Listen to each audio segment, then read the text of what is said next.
ummadii faqri kama baxdo halbeeg la taaban karo horumarneedna ma gaadho ilamaa ay la soo baxdo wax soo saar degmada Qallaafe markaad maqashid waxaa kugu soo dhacaya inay tahay degmo hodan kuwa wax soo saarka kala duwan ee dalagga beeraha Qallaafe waa meesha ugu horumarin ugu wanaagsan dalagga sida galleyda oo kale yaanyada kale sisinto kale qaraho kale wax walba dhan baa ka baxa waa meesha ugu muhiimsan marka xafiiska duuxooyinka aniga hadda beertan hadda aan joogo aan leeyahay wuxuu iga caawiyay sida kanaalada kale matoorada kale ayuu iga caawiyay waxaan inta marka aan aad baan ugu mahadnaqayaa xafiiska duuxooyinka galey baa ii beeran haddana ma galeydu way fiican tahay laakiin caqabad yar yani yar haysata xagga beeraha oo galeyda cudur la dhaho dir iyo marabiso intaas caqabadaas yar haysata inta u baahan hadda in laga caawiyo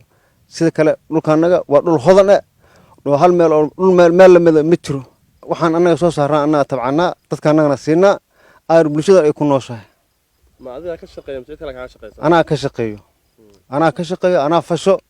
ana abuuro ana ma garanaysaa in ka shaqeyso ilaa inta laga badayo beerley tahay aniga in badan baan beerley ahaa waxaan beerley ahaa dhowr iyo 10 sano beerley ahaa oka ay raashin ku soo gaay mid aad isticmaashada mise waa iib geysaa waan isticmaalaa waan iib geysaa oka maxaa leedahay bulshada deegaanka inta badan ku tiirsan waxyaabaha kale soo saaran wadamada kale bulshada waxaan ku dhiirigelinayaa in dhulkooda ay hooyo ay ka shaqeystaan ay tabcadaan galleyda sisinta misigacadeyda wax walba ay beertaan yaanyada galleyda hadda inta bilood ku baxdaa 3 bilood bay galleyda ku baxdaa oka ama kalma bedeshaa mise waa galley bas may marna galley baan abuurtaa marna sisin baan abuurtaa marna yaanyaan aad kulba dalag waa la kala wareejiyaa oka shaqo abuur dadka kale ma jira marka hadda shaqo abuurka aad baan shaqo abuur looga helay dadkoo dhan ma garanaysaa horumar baa hadda ma garanaysaa iyo dadkana uu ku sugan yahay aad boqolkiiba boqol sidii hore iyo hadda aad baan hadda uga fiicana 3 ruux shaqo abuur ka heshay oka aniga mooyane laba ruux kale yaa bartay shaqo abuur ka heshay abuur fara badan waan ka helnay mashruuca hadda dawladda kaliyi oo isa saaranay matooradii iyo wixii shidaalka annagana waan ka shaqaysanaa oo ka xamaalanaa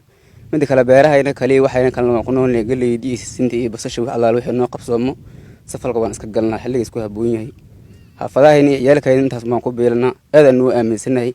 marka waxaan isweynaa dawladda wixii xagga ayaga nagala jiro oo xagga sarac ku aadan oo cudurrada sida diirto kale iyo malabsadoo kale iyo waxyaaladaas oo dawladda xaggeeda wixii nagala jiro in ayaga noo soo dhiibaan nagu aaminaan oo nagu hayaan bulshada waxaan leeyahay iyadana dhulka nin walba dhul horta ma laha waa nin walba waa nin xoog ku nool iyo nin dhul leh waa dadka taas ay saddex joogan ninkii dhulana ha shaqeysto dhulkiisa ha aamino oo waas ka shaqeystaa badan sida mashruucan oo kaleente hal shaqsiyo lagu koobi karo iskala ma laha laakiin ciddii timaado xoog sii wadato sidoo inta ay xamaalan karta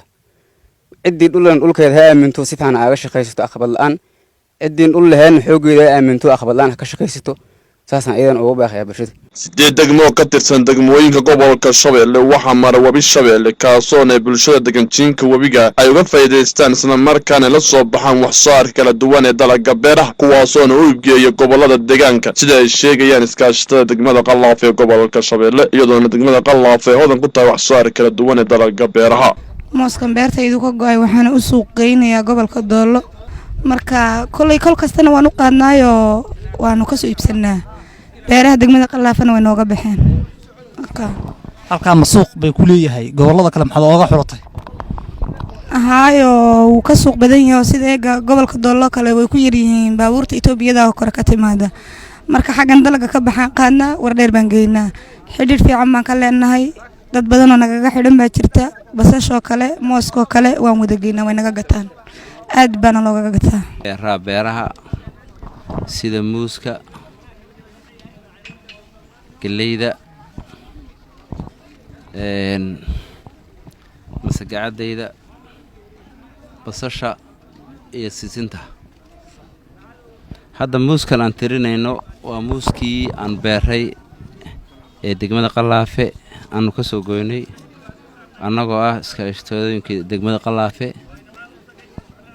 waxaan xiriir la leenahay xafiiska iskaashatooyinka ee degmada Qallaafe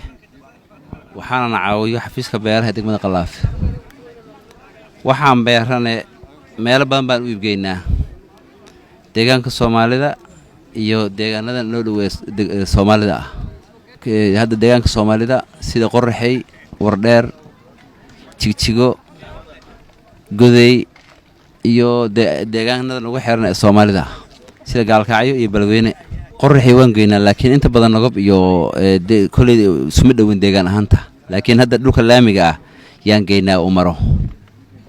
maadaama waxaan khudaar ay tahay adkaysiga laga yaabo inuu yaraado meelaha kale hadii la geeyo hadda deegaanada kale ee nagu xiran baa laga yaabaa inay wax naga iibsadaan laakiin xagga deegaanka Soomaalida wax badan ma kama hayno hadda hadii la beero xilligan 6 bilood oo hadda aan ku jiro 6 bilood ee xagaaga ah waxa laga yaabaa moosaska Soomaaliya ka imaado in istaagaan ama ma hasan anagu xilaa xilliyada laakiin xagga socdaan waxba ma helo meel loo iibgeeyay ma lahan waxa laga yaabaa hadda xabada muuska in xilliyada la baryaa lagu waayo